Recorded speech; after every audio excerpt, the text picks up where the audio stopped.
I'm with Rabina and Naz. Hi, Rabina, how are you? Good, thank you. How are you?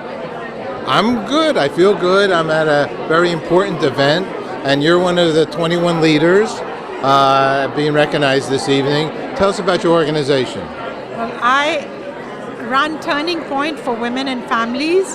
It is the first non-profit in New York City to directly address domestic violence in the Muslim community.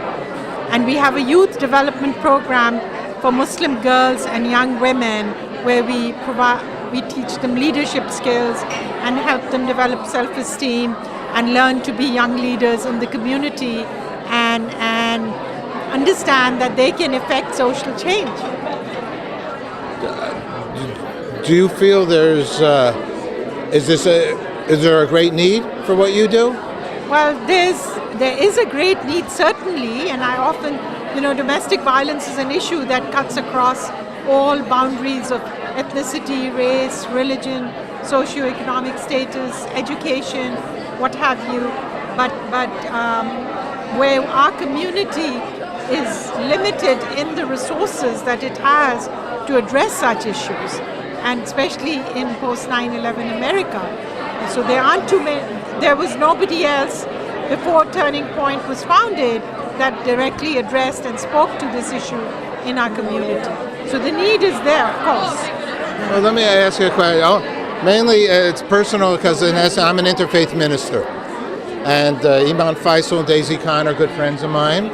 And actually, a couple of days after 9/11, we were in the Senate House up at St. John's Cathedral talking about the Muslim community and how, in essence, there's so many wonderful, the majority, of course, as everybody knows, they're wonderful Muslims. But domestic violence is true. I know I'm Jewish. I know there is in our community. So it's not. It is. I agree with you. It cuts through everything. There seems, though, a wonderment only, and you correct me if I'm wrong, because it's probably the question that people want to know. Does a woman have enough rights in the Muslim community?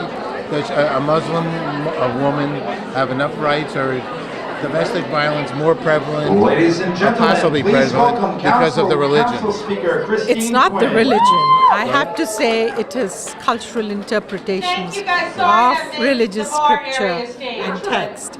Muslim women have a lot Let of me get her rights. for a second. 1 second. Hi, everybody. As the voice of the goddess, Excuse I me. should say, at eWomen's Sorry. News, correct? Not the voice of God. Just said, I'm Christine Quinn, the Speaker of the City Council, and I'm sorry.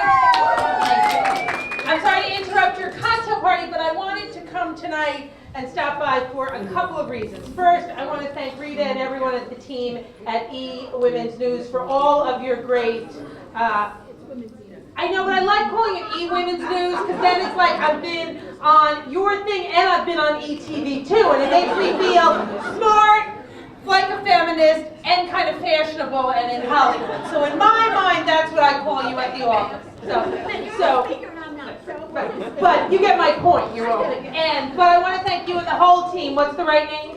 Women's eNews. eWomen's News, and then you can say you're on the red carpet too. But you know what I'm saying. That's right. All right, then that's a good point. So anywho, I wanted to come tonight, one, to say thank you, two, to tell my joke, which didn't go over that well, and three, to say really how important you guys really are in all of your work. Because it is really, really hard. And I don't mean this in kind of a whining way, but it's hard to get, in the vastness of New York City, it's often hard to get important news covered. And it's often really hard to get news that isn't dubbed as sexy covered. And for better or worse, the plight of women trying to get pay equity isn't always seen as sexy. The plight of women who are going to offices they believe are doctors' offices, they believe are places where they will get full reproductive options, but they are not. They are not those places at all. They're places that are just trying to trick them out of getting their full reproductive options, take their personal information without any confidentiality protections, and then give them incorrect medical information, these so-called crisis pregnancy centers. Those things are not always seen as sexy. But it's really important we get the information out about those things, because if we don't, We can't pass policy and legislation like we did around the crisis pregnancy centers to stop these problems. You guys cover that. You guys actually come to us and say, give us more to cover. And what I hope you realize is that when Women's eNews covers these matters, that helps us get coverage in the mainstream press. It helps us inform New York and helps us shame, quite frankly, the mainstream media into covering what they should also be covering. So I hope you feel a sense of pride that when we pass the clinic access law, that when we pass the crisis pregnancy law, when we do work on pay equity, or recently on the rash of suicides amongst teen Latinas in the city, you are helping us do that work, you are helping us move an agenda forward, and you are helping us hold the mainstream media accountable. So thank you so much for that. Thank you all for supporting eWomen's News. I know I did that on purpose. Because it is a difficult time for groups to raise money, and all of your support makes an enormous difference and is making our city and our state and our country and our world a better place for women, and perhaps even more importantly, a better place for girls to grow up and have the full potential of their dreams. So thank you so much, and I have to ask you one more thing. There is a silent auction going on. And I'm going to put a plug in for the silent auction. And it would be really embarrassing if I asked Rita tomorrow if the bids went up after I made the plug, and they didn't. So please, don't make me look bad. Go up to the silent auction. If you were thinking maybe you wouldn't outbid your friend in a loving and supportive way, outbid your friend and help Women eNews have the resources they need so we can push issues even more quickly to get things done in our city, state, and country. So thank you all, and have a wonderful, wonderful evening. And doesn't Rita look beautiful like a Monet?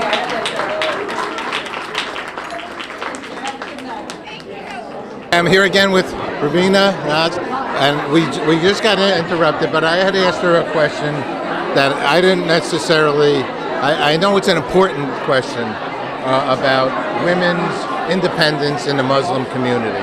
And because you're a Muslim organization, I'm going to ask you that. And because it's domestic violence, I'm going to ask you that. And I'm asking you, I got to venture to say, to clarify the fact that we're all, no matter what it is. You answer. Why am I getting involved?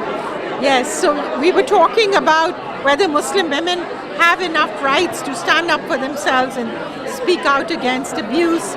And I'm saying absolutely. In Allah's eyes, men and women are equal. And what happens is the patriarchal and cultural interpretations of religious texts, which happens in every faith, it happens in Islam as well, reduces the status of women, which enables then men to control them more easily. And so we believe that women have to make it their business to educate themselves about the laws in this country, but also their rights as Muslim women. And because there's enough rooted in Islamic principles that allows women the right to marry who she wants to and divorce, and there's no place for abuse. There's no place for abuse of women or children or girls or anybody. And also, as Muslims, we are reminded to speak up against injustice and oppression and bear witness, even if it means bear witness against our kin or ourselves, if that is what is required.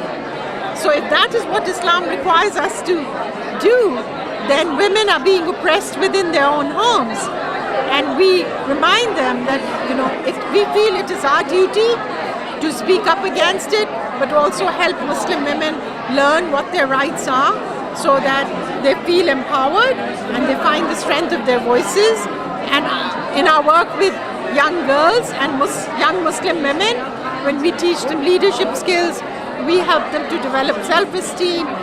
We help them be very proud of who they are, their Muslim identity, and also know that they have professional options, they have career options, they have a lot of rights, and they have their own power, and all they need to do is find out what those rights are.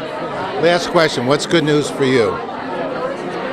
When I find out that a woman who was in an abusive marriage or relationship has learned enough to know that she has control and she can choose what she wants to do for herself. Thank you very much. Salam alaikum. Wa alaikum assalam. Shalom.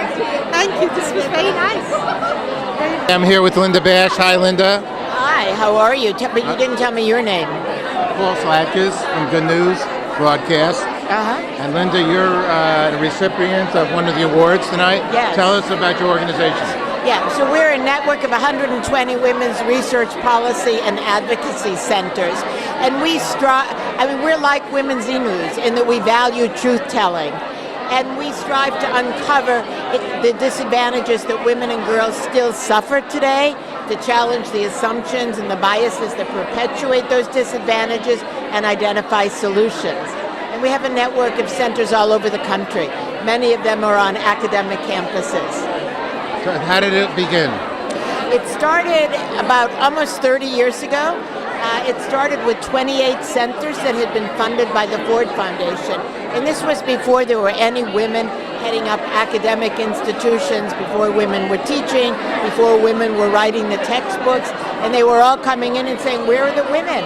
We need to do something about it. And they were asking for funding from the Ford Foundation.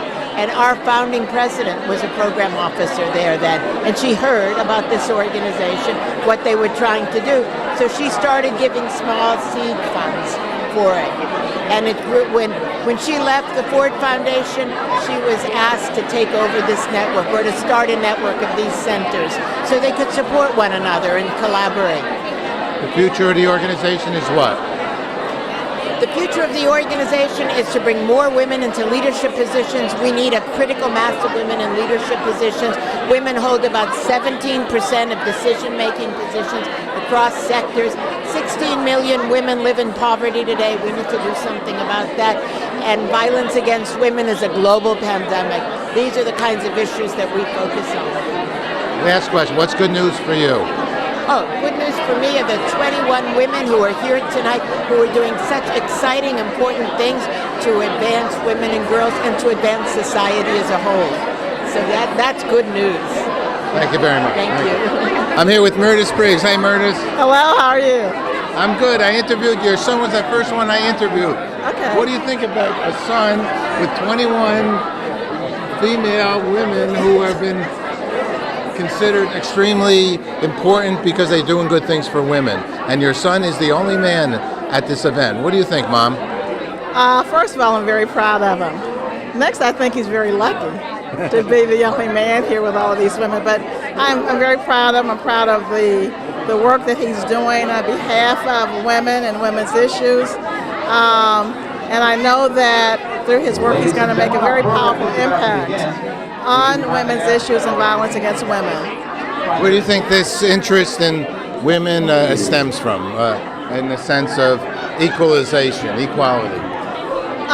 He's always been very much into equality, and so I think when you're in equality, you can't limit it to one segment.